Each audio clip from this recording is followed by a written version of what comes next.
How you doing?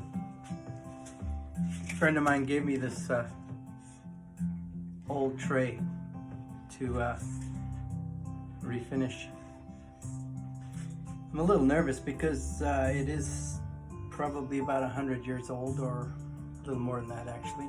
But anyway, I'm nervous to do a good job. So I thought I'd talk a little bit about hand scraping.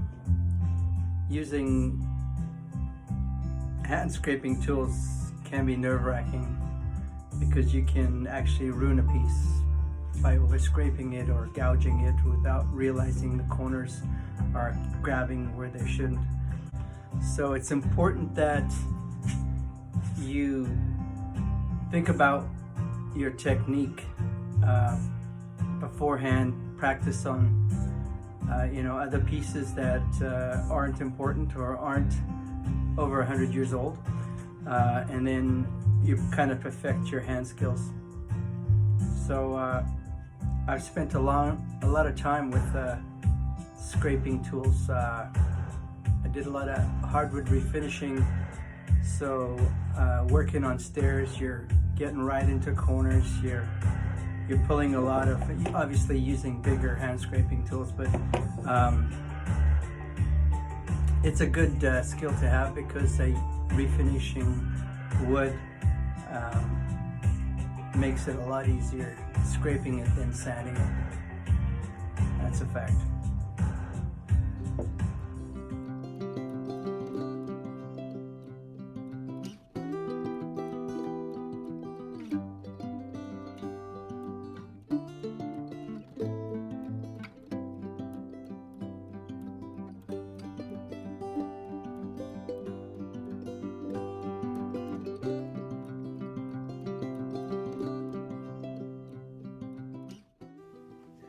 Again, it's important not to put a lot of pressure on the hand scraping tool, but rather gently in a fluid motion,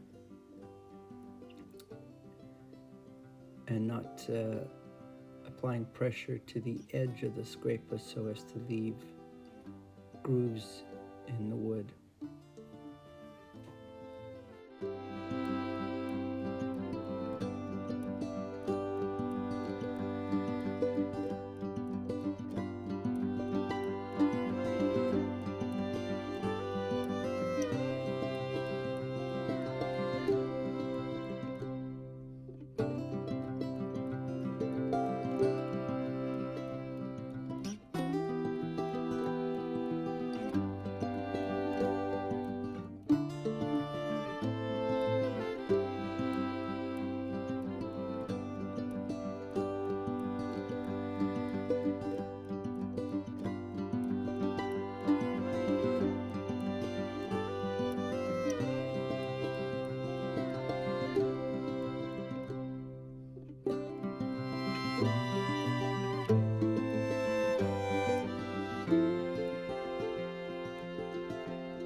Keeping our hand scraping tools really sharp is important.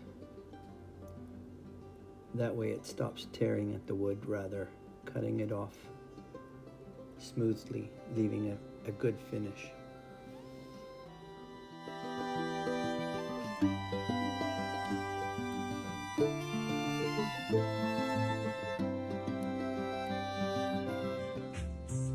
So what I normally use for staining is an old pillowcase. I like a good cotton pillowcase. It's just the fiber's right. You can cut it into really nice pieces. You don't need a very big piece. I normally take where they've doubled up. That's all I use. Because you can control it better. You can fold over make a point, get right into those corners, especially with this piece where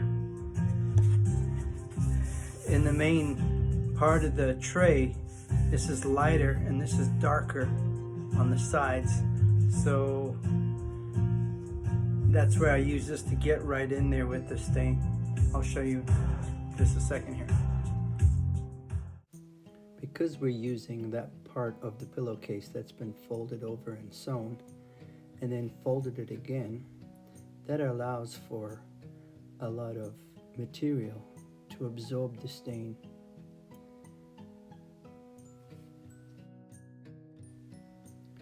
And because you can fold it to a point, you can be very precise as to where you're going to be staining,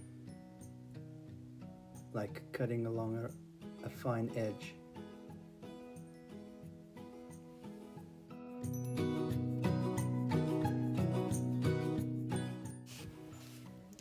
And if you do go outside of the lines, you could always use the hand scraper to scrape off the stain.